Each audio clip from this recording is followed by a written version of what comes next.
Hello and welcome back to Air Fry Day. Yes, welcome back. Today we're going to talk all about the rotisserie function of the air fryer. Yes, we know that you are loving all of those juicy rotisserie chickens, pork roasts, cauliflower. Oh, even cauliflower. So delicious. It's good. It's good. Really good. Rotisserie cauliflower. So, today we are going to give you some great tips on how to use the rotisserie function of the air fryer using whole chicken. Yeah, it's going to be great. We'll give you all the tips and tricks so that it's a breeze to make all those delicious rotisserie foods. All right, so let's get started. Cool. I want to cover how to tie up the chicken, how to season it, how to use the spit, and how to put it into the air fryer itself. And get it out. And get it out. Yeah. Good point. Cool. So first things first, whenever I'm dealing with the chicken, I like to get all my ingredients ready to go. Last thing you want to do is, start digging through drawers when you've got a hand on chicken, and then you have to do a lot of washing back and forth. So everything is here. I've got my twine, I've got my salt, oil, spit, retrieval fork, even though we'll need that later. Yep. Ready to go. So first things first, let's talk about this rotisserie spit. It's got the two sides here that will stick into the chicken that you can tighten down with these screws. And that's what's going to rotate it in the air fryer. Yep. Whenever I am getting used to a tool like this, I always want to make sure that I know how it works. So my suggestion to you is try putting the spit into the air fryer when there's not a whole chicken on it for the first time, okay? It's a little bit easier. Good tip. So let's talk about this. The rotisserie spit itself is the same on either side, so you don't have to worry about which direction you put it into the chicken, but the air fryer has two different sides. This side's a little different. It has the motor. That's what's going to spin the chicken whenever it's rotating in the rotisserie setting, and then this side is just going to kind of prop it up. So to put it in, you really want to engage it in that motor on the left side over here. So if it's not kind of, resisting that turn, then it's not really in the motor. Once it's resisting, you know that it's in there. Yeah. All right. So Cool. that's pretty much it. Nice. Let's get trussing. All right. All right. This part, it's pretty easy. It's pretty straightforward. I'm just gonna season this one with salt. It's because it's Nice really and simple. nice, simple. It's all you need. So how big is this chicken? Tell me. This is a 4-pound chicken. Okay. And where is the best place to find?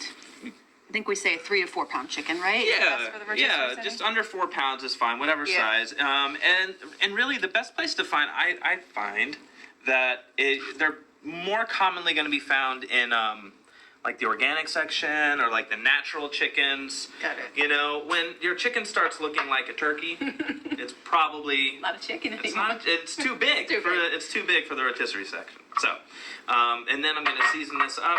And I've got my salt in a separate bowl. This is not my salt collection. That way, if I've got a hand in a chicken, I also don't want to dip it back into my salt. So That's a good tip. it's a good tip. All right, so I'm just really seasoning it all over. Nice. This is great television for those that are a little squeamish about chickens. I know you're loving this part, but you're gonna watch it because It's gonna get delicious. it's gonna get delicious and rotate it. All right. Yeah. Okay. Good. That's good. Put a little in the cavity too, just for good measure. Okay. All right. So here we go. I've got 2 sides of string. So the smaller one right here, I'm going to tie the legs together, Okay. and then the bigger one, I'll tie the whole thing. By the way, these gloves, this is just a personal preference, but you don't have to use gloves, of course. But if you do want to get them, I usually get these in the first aid section of the grocery store. Or you can get them where there's the kitchen gadgets Yeah, in the grocery store. for sure. And what about the twine? Twine, same place. So in the kitchen gadget kind of section of the store, where you find the disposable bakeware and things like that, there's usually some twine. If there's not, I go to the butcher and I say, hey, Hook me up with some twine. can I get some twine? Gotcha. And they always give it to you Nice. every time. And then you're just tying it up so that it's nice and compact. It fits into the air fryer. It's going to make it easy to rotate. Yes. And better for easier, more even cooking. Exactly. Got it. So, and you don't have to go through all this kind of complicated tying, That's back so and easy. forth. Yeah. Oh, and this is another trick, so that you don't have to use a second person's fingers. I actually do this. I tie it once, twist it once, and then I twist it a second time, like this. And so it doesn't loosen that badly. Nice, yep. Yeah, so just a little helpful hint. That way I don't, Sandy, put your finger here while I tie this chicken on. Get your kid involved. If I had That's gloves, good. I'd help you. Oh, thank you so much. Let me get my scissors. Actually, will you grab the scissors Yeah. from over there? And follow my own rules and have all the tools available. All right, I'll just kind of snip this guy. Okay, and that's it. Easy peasy. Next part, we're going to talk about putting it on the spit. So you want to loosen it up, and loosen it up completely, because sometimes this is going to be a little bit tricky to put back on if the screw is still kind of blocking it. So I loosen it up pretty well.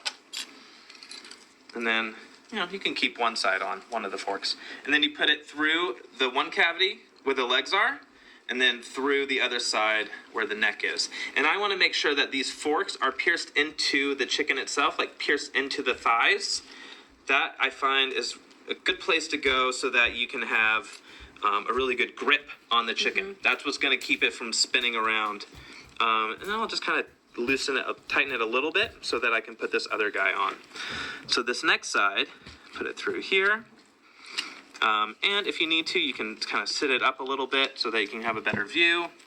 Whatever works for you. Make sure those forks are all the way into the meat. Into the meat itself and not just the cavity. Gotcha. Sometimes that can happen. You'll put it through and you think it's tight. And then just kind of push it all in nice and tight. And once I think it's kind of even, I'll tighten these screws. Cool. Yeah, it's pretty straightforward. Now, I've become a pro at putting the rotisserie spit into the air fryer, so I'm ready to do it with a chicken. Yes. For real. You practice. Yes. All right. So I'm going to take this glove off because I'm done with him. Okay. And then in she goes. All right. And like I said before, this side over here on your left is the motor, and that's what's going to spin it. Side over on the right is just going to prop it on up, and you can feel it's kind of there. It's secure. It's ready to go. And here we go. We're going to set it to the rotisserie setting over here. Select that it's on the rotisserie. I'll hit start. That's going to let me adjust the time. I'll kind of crank it up a little bit to, 50, and then I like to check it. And then hit start. Yes. So for the rotisserie setting, you do not have to press rotate. Yes, that's The rotisserie correct. setting automatically activates that rotating function. Right. However, if you do press rotate, it's going to stop rotating. And you can tell there's a little spinning button Yep. light right here. If I hit rotate, it turns off. If I hit rotate, it turns back on. There you go. So on the rotisserie setting, Don't press rotate. It's Does it- already going to rotate for you. it's rotate. That's what a rotisserie is. Okay. Easy enough? Yep. Now, You got one made, right? I got one made. All right, switch, Okay. switch again. Let's switch. So over here, I've got a beautiful golden brown rotisserie chicken. Come on. And just like I had to move it over into the motor, I have to move it out. And it'll kind of settle Little down. shimmy. Yep. So, Woohoo. yeah, here we go. And then I kind of just prop it up and it's ready to go. Looking good. Woohoo! Don't let the chicken fall. That's great advice. Okay. right. So the only other piece of advice that I have is to let your chicken rest. I think about 10 minutes is good. If you can go longer, if you're patient, you Yeah. got a little time, It's going to go help for it 15, get 20 minutes. juicy, right? Yeah, all those juices will redistribute. It'll be more delicious so that it's not all running out It's into the worth cutting it. board. Totally worth it. It'll also make it a little easier to untwist the rotisserie. Yeah, when it's not so piping hot. Yeah, exactly. Cool. Straight out of the air fryer. Awesome. All right. Those are great tips. Hope you guys Thanks. loved our tips on the rotisserie. Keep sharing all the fun things that you're doing. All right, and we can't wait to see you again soon. Happy Air Friday.